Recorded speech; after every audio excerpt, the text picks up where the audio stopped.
Hey, I'm Nancy Cavey, National ERISA and Individual Disability Attorney. Welcome to Winning Isn't Easy.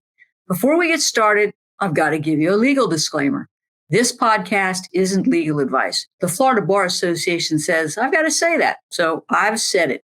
But nothing will ever prevent me from giving you an easy-to-understand overview of the disability insurance company world, the games the carriers play, and what you need to know to get the disability benefits you deserve. So off we go.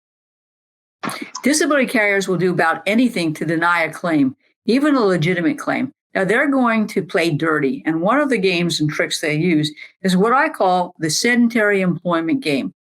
In this episode, I'm going to walk through the rules of the game and how you can fight back. We're going to talk about three things today.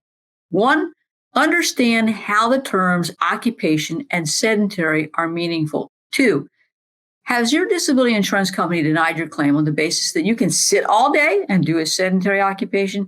And two things that you can do to prove that you can't do a sedentary occupation. Got it? Let's take a break for a moment before we get started.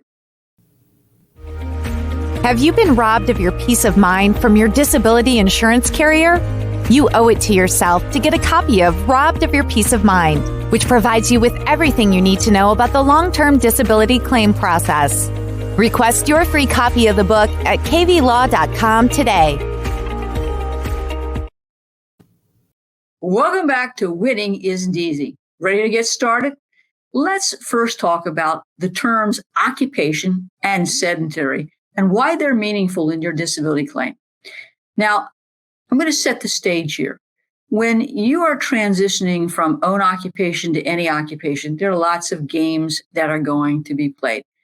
You're probably still disabled, and you probably have been awarded your Social Security disability benefits. But what's going to happen is normally after 24 months, benefits are going to be re-examined by the disability carrier. Your standard of disability has changed from an inability to do your own occupation to an inability to do any occupation. And more often than that, there's going to be a denial of your claim. So here's how the typical policy defines the term any occupation. We consider you to be disabled if after 24 months, you're unable to perform the duties of any gainful occupation for which you're reasonably fitted by education, training, or experience. Now, that's crucial. Let's take apart this definition. The first part of the definition provides that you're entitled to your disability benefits if you can't perform the material and substantial duties of your occupation. Now, if you've got a sedentary occupation, the disability carrier can deny or terminate your claim on the basis that you can still sit on your rear end and do your sedentary occupation. The second part of the definition provides that on the 25th month, the bell will toll and the definition of disability is going to change from own occupation to any occupation. This is an opportunity for the disability insurance carrier to deny your benefits on the grounds that you can perform a sedentary occupation. And as a result, you no longer meet the definition of disability. Now, many disability insurance carriers are going to target claims for an any occupation investigation at about 9 to 18 months of own occupation benefits. You may get a letter saying, look, we're going to investigate your claim to determine whether or not you're going to meet the any occupation definition. The bells should be going off here. Disability insurance companies know to the penny how much they have to pay you in disability benefits. And it's a safe bet to say that the carrier wants to save as many pennies as possible. So the carrier is going to begin an investigation. The sole purpose of this investigation is to deny your benefits on or about the time the definition changes from your own occupation to any occupation. So now let's talk about the any occupation analysis. When the definition of disability changes from own occupation to any occupation, the goal of the disability carrier is to show that based on your training and experience, you can perform any other occupations. So how does that happen? Well, first, the disability insurance carrier will normally notify you by letter that they're going to begin that investigation beyond the 24 months.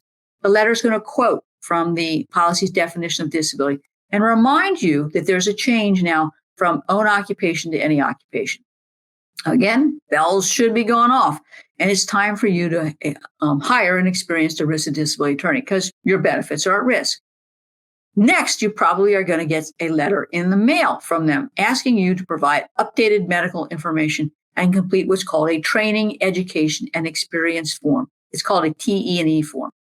The form will be used as ammunition to deny your claim for any occupation. So you need to complete the TE&E accurately. Now, as you're doing this, we also want you to understand what the definition of sedentary occupation is. Because if the disability carrier says, look, you've got training and education and skills that will transfer to a sedentary job, benefits are going to be terminated. Okay. Now, the disability insurance company is going to then basically had your file reviewed by their liar for hire medical review doctor and who does a hocus pocus saying you can do sedentary work. Then they're going to send your file to their in-house liar for hire vocational evaluator. That person is going to identify occupations that are both substantial, meaning in terms of tasks, and gainful in terms of pay. Now, these alternative, mythical, hypothetical, not real world, gainful, substantial, sedentary occupations are going to be the basis for terminating your employment. Now, it doesn't matter that no employer would hire you to perform any of these occupations. It doesn't really matter because this is hypothetical, mythical, not real world. So what does the term sedentary mean? Well, let's go to the Dictionary of Occupational Titles. This Dictionary of Occupational Titles is an old Department of Labor publication. It hasn't been updated in a bazillion years.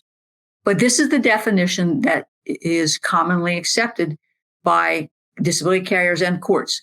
Sedentary work is lifting no more than 10 pounds at a time occasionally, lifting or carrying articles like dockets, files, ledgers, small tools, and sitting and occasional walking and standing. And normally it's sitting at least 6 out of 8 hours. Now, you're going to be headed for a claims denial if your physician says you can do sedentary work, or the liar for hire disability carriers says that you can do sedentary work, or the IME provider they send you to, which is a not so independent medical examination, or a functional capacity evaluator says that you can do sedentary work. Now, if you're scheduled for an IME or an FCE, again, the warning bell should be going off. This is a setup for a claims denial. So you need to have the protection of an ERISA disability carrier. Now, I want you to also remember that your doctor is being sent attending physician statement forms to fill out regarding your restrictions and limitations. Have you ever looked at them? Look at them closely. You'll see that they don't even offer the doctor an ability to say that you can do sedentary work or less than sedentary work.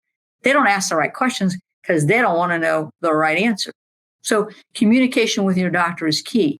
Your physician has to understand what does sedentary employment mean and what are you capable of doing or not doing. So you want to be able to explain to your doctor that you have difficulty sitting more than 45 minutes or an hour, or that you have to get up and move around or change positions, or you have tingling and numbness in your legs and back that make it difficult to do things, or that you have trouble using your upper extremities in a bilateral fashion, or that you've got to take frequent breaks.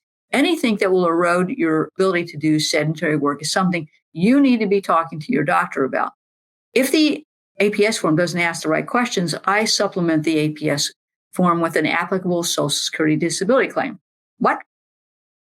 Well, I'm also a Social Security disability attorney, and I find that the Social Security disability residual functional capacity forms ask the right questions about your particular medical condition. So I always attach that to the carrier's APS form because I want the carrier to have meaningful information. If they're not going to ask the right questions, I'm going to make sure the right questions are being asked. Okay? Got it? So let's talk next about what you should do if your disability carrier has denied or terminated your benefits on the basis that you can do sedentary work. But let's take a break first, okay?